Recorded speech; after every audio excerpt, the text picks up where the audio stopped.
pas tout traiter.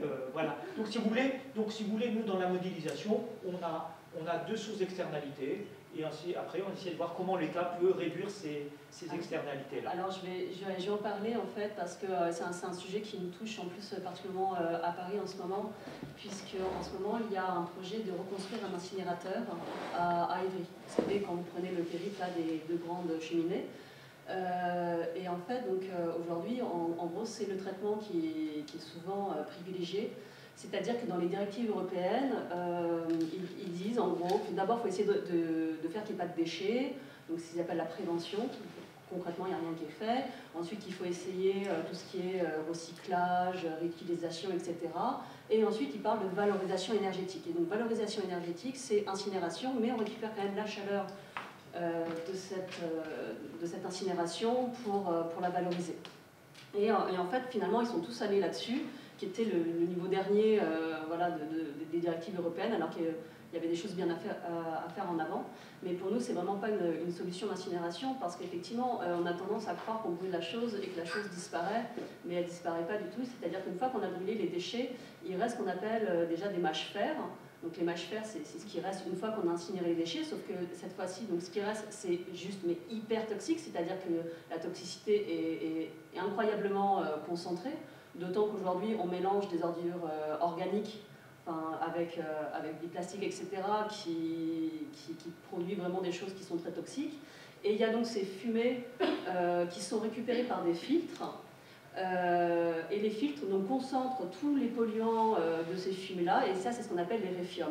Donc on voit bien que ces deux choses-là, ce sont donc des déchets de l'incinération qu'il va falloir stocker, qui aujourd'hui sont mis en décharge et qu'on ne sait pas du tout traiter. Je veux dire, c'est juste de la concentration pure de toxicité qu'il va falloir quand même stocker. Donc déjà, l'incinération ne règle vraiment pas le problème du déchet, donc ça il faut bien l'avoir faut bien l'avoir en tête.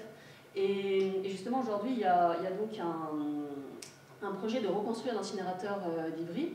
Et donc Zero Waste France, avec le collectif 3R, nous essayons d'alerter la population là-dessus. Donc c'est un projet qui a été chiffré à peu près à 2 milliards d'euros, donc c'est l'argent de contribuables, hein, de nous tous.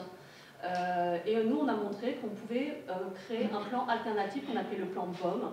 Donc, BOM, c'est pour baisse des ordures ménagères, et qui montre qu'avec à peu près 200 millions d'euros, à comparer à 2 milliards d'euros, eh bien, nous pouvons en fait faire le choix de ne pas reconstruire cet incinérateur et de mettre plutôt l'argent en fait, dans des mesures de prévention pour réduire les déchets en amont. Et donc, ça, c'est vraiment quelque chose qui est actuel, sur lequel on essaye de mobiliser les gens sur cette question pour comprendre qu'aujourd'hui, on a une toute petite fenêtre pour essayer d'empêcher la reconstruction de cet incinérateur, parce que cet incinérateur, en plus, crée vraiment un problème dans le sens où il doit être alimenté. En fait, une fois que le monstre est en marche, il a besoin de nourriture. Il a besoin, en plus, d'un truc... Enfin, comme aujourd'hui, on brûle des matières organiques. Donc, je ne sais pas si vous avez déjà essayé de faire brûler une salade. C'est compliqué, ça demande énormément d'énergie. Aujourd'hui, c'est quand même ce qui est fait. Hein, c'est qu'on brûle des choses qui sont riches en eau, donc qui demandent une énergie énorme. Et voilà, et nous, vraiment, on essaie de dire, voilà, il y a d'autres façons de faire. Par exemple, il y a plein de bureaux qui ne trient pas leurs papiers, où les papiers ne sont pas valorisés. Il y a plein d'entreprises où c'est pas valorisé. Rien que ça serait énorme à faire. Dans les rues de Paris, mettre partout des poubelles de tri, avec les biodéchets séparés, qui servent valoriser en compost. Qu'on fasse vraiment de la prévention, il y a vraiment beaucoup de choses à faire. Aujourd'hui, sur Paris, on est très très en retard pour tout ce qui est recyclage, par exemple.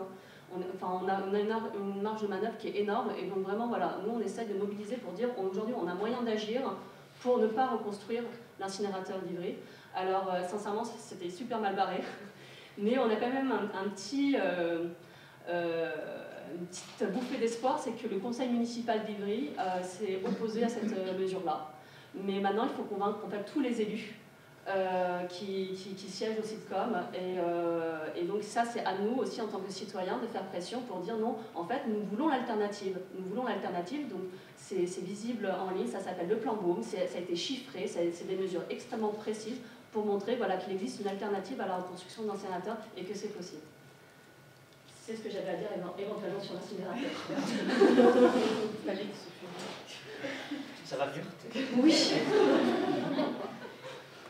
Une question par rapport à l'incinérateur, du coup, j'imagine que c'est pour les raisons économiques qu'ils le mettent en place, il y a des intérêts derrière ça, parce que si la solution c'est la prévention, pourquoi ne pas tout de suite opter pour cela justement? J'imagine qu'il y a des investissements, des actionnaires, je ne sais pas. C'est sûr qu'en fait, il faut comprendre, et ça, notre ami pourra certainement le dire, c'est que les déchets, en fait, c'est un business. Hein. Enfin, je veux dire, du coup, c'est une économie. Il y a des gens qui sont payés, en fait, pour ça. Donc, ça, c'est un peu qui n'explique pas tout. Après, voilà, il y en a qui disent que juste que la prévention, c'est pas possible. Ils y croient pas. Ils croient pas, en fait, en la bonne volonté des citoyens. Il y en a voilà, qui pensent, voilà, bon, il y a des problématiques sur Paris, par exemple, ils ont du mal à mettre, vous voyez, dans certains espaces, les immeubles n'étaient pas construits pour avoir un local poubelle, donc il y a plein d'endroits dans Paris où ils n'ont pas de poubelle pour le tri, par exemple, par manque d'espace, simplement, et ils disent, ben voilà, mais qu'est-ce qu'on peut faire, etc. Enfin, bref, il y en a qui n'y croient pas, mais pour moi, c'est plus une question d'ambition politique qu'autre chose. Pour moi, c'est vraiment de l'ordre de l'ambition. Et après, c'est aussi de l'ordre, et ça vraiment je crois, c'est que je pense, par contre, s'ils sentaient qu'il y avait une grosse mobilisation citoyenne, c'est des élus. Ils suivront les citoyens. C'est-à-dire que si tout d'un coup, il y a plein de citoyens qui disent « mais oui, on ne veut pas dans un incinérateur, on veut une solution où on évite le déchet, mais croyez-moi que c'est tout à fait faisable, et que l'argent sera mis dans la prévention ». Aujourd'hui, voilà, il y a un business. Alors moi, je ne suis pas dans tous les petits papiers, hein, mais je sais pas vraiment quels sont les enjeux politiques, financiers qui sont en jeu. Moi, je suis qu'une citoyenne comme vous, mais je sais qu'ils existent. Quoi. Il y a une pétition contre l'incinérateur? Ouais. Si vous allez sur le site de Zero Waste France, vous trouverez le lien, sinon le plan Beaumont. Sur la quantification des déchets, est-ce qu'il y a jamais eu d'essai de pondérer les masses? Parce que, en fin de compte, entre une masse qui a une bactériologie inquiétante et un déchet inerte, le poids n'est pas toujours un élément de comparaison faramineusement. Si je puis me permettre, Je balance tout là. Une calorie rejetée dans l'atmosphère est un déchet. Une eau usée, tant qu'elle n'est pas dans la rivière, elle est un déchet, elle ne le devient plus une fois qu'elle est à côté. Alors, dans les rejets de l'eau ne font pas partie de la statistique dont je vous ai parlé tout à l'heure. Je vais parler des boues de stations d'épuration de l'eau. Oui. Maintenant, en matière de laboratoire, on sait évaluer le degré bactériologique de tels effluents liquides ou solides. Maintenant, les statistiques de l'ADEME ne sont qu'une remontée avec le bon vouloir des collectivités territoriales, avec les moyens qu'elles ont. Un syndicat intercommunal, dont le SICTOM, avec plus de 100 communes, dont Paris, fait remonter sa statistique. Là, ils n'ont pas de problème parce qu'ils ont du personnel, des ingénieurs, etc. Mais vous prenez un regroupement de communes, vous voyez, donc, je comprends bien, mais dans les statistiques nationales, je sais qu'en pollution, par exemple, dans les métaux, si vous avez 1 gramme de plomb, 1 gramme de mercure ou 1 gramme de zinc, vous avez des kilos qui sont pas les mêmes kilos. Alors on est bien d'accord, au niveau des déchets ménagers assimilés, tout ça n'est pas très quantifié. Il est un peu quantifié de manière aléatoire par éco-emballage qui s'assure que dans le tri des métaux ferreux ou non ferreux, il y aura bien un cahier des charges qui est respecté et qui est fixé par éco-emballage avec un agrément avec de l'État. Et là, on verra si ce sont bien des métaux ferreux ou des métaux non ferreux. Mais parmi les métaux non ferreux, vous trouverez tout ce qui n'est pas acier. Mais ceci n'est pas du tout agrégé au niveau de l'ADEME, ni quoi que ce soit. Alors peut-être éco-emballage pour la partie des déchets ménagers. Pour la partie des déchets industriels, il va falloir s'adresser à la Fédération des recycleurs, la FEDEREC, qui a sa branche métaux et qui, elle, pourra vous ventiler le type de métaux, cuivre, laiton, etc., de manière plus... mais ça, c'est du déchet industriel. Voilà. Mais en effet, la dimension chimique, la propriété chimique avec l'impact chimique, alors là... Disons que ce que je voulais dire, c'est qu'il me semblait que le kilo n'était pas l'unité forcément on est bien d'accord. appropriée. Comme par exemple, je suis d'accord avec vous. Oui, et puis le contenu de la poubelle, elle varie dans le temps et dans l'espace. La poubelle sur le plateau du Larzac n'est pas celle qu'on va trouver au fin fond d'un arrondissement de Paris ou de Marseille, de Lyon ou de Bruxelles, évidemment. Mais en tout cas, au niveau statistique, que je sache, hein, je n'ai pas trouvé...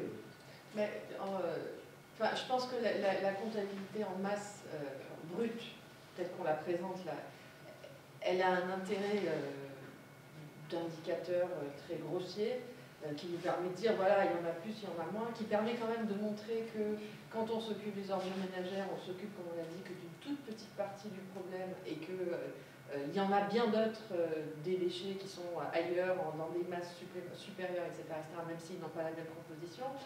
Donc, bon, moi je suis très favorable à la comptabilité en masse brute, ne serait-ce que parce que c'est une alternative ou au moins un complément de la comptabilité monétaire qui, quand même, domine d'une façon générale l'évaluation socio-économique du fonctionnement des territoires. Donc je pense que c'est vraiment extrêmement important. Alors après, on a des ventilations en grande catégorie de produits qu'on peut trouver que ce soit pour les déchets du BTP, les ordures ménagères, etc., effectivement, qui diront, et là-dedans, il y a tant de pourcents de putrécides, tant de pourcents de métaux, tant de pourcents de ceci, tant de pourcents de cela. Après, quand on veut aller vers des approches plus fines, on est obligé de mettre en place des dispositifs d'analyse qui renvoient à ce qu'on appelle l'analyse des flux de substances, qui sont beaucoup plus complexes, qui nécessitent des investigations plus longues, plus coûteuses, etc., et qui font qu'on va se concentrer sur une matière particulière, par exemple l'azote ou le phosphore, mais le plomb ou n'importe où le zinc ou quel que soit le métaux qui nous intéresse, dans le cas des métaux, et essayer de décrire la circulation de ce métal et pas seulement sa teneur dans les déchets. Mais là, ça renvoie à des études beaucoup plus fines. Oui, j'avais mis ça juste, mais on est passé un peu plus loin, qui était une façon d'illustrer l'évolution justement de l'évolution conjointe des flux de matière et des flux monétaires, parce que je pense que par rapport à ces affaires justement de déchets et d'environnement, mettre en parallèle la comptabilité matérielle et la comptabilité monétaire est tout à fait fondamental. Et ce qu'on voit là très rapidement, hein, pour deux dates, donc en 1860 à Paris, c'est en noir les flux de matière pour les boues et ordures ménagères et en gris les flux monétaires. Et ce que l'on observe, c'est qu'à part le point de départ où effectivement les ménages abandonnent quand même si on ne parle pas encore de déchets, donc il n'y a pas de flux monétaire associé au fait que les ménages déposent dans la rue leurs sous-produits. En revanche, toutes les étapes suivantes correspondent à des relations d'échange, c'est-à-dire je te donne des matières, en échange tu me donnes de l'argent, qui est le système de marché. En revanche, quand on regarde ce qui se passe en 1935 et qui est ce qui caractérise la suite, on voit que, indépendamment du fait que les flèches sont plus épaisses parce qu'il y en a plus, comme on l'a déjà dit, on passe dans un système qui est plutôt un système de service qui est je te donne des matières et en même temps je te donne de l'argent pour que tu t'occupes de mes matières. Et on a finalement une inversion totale de la relation qui est tout à fait caractéristique de la situation actuelle et qui montre que, si on veut aller plus loin, un des enjeux majeurs serait plutôt...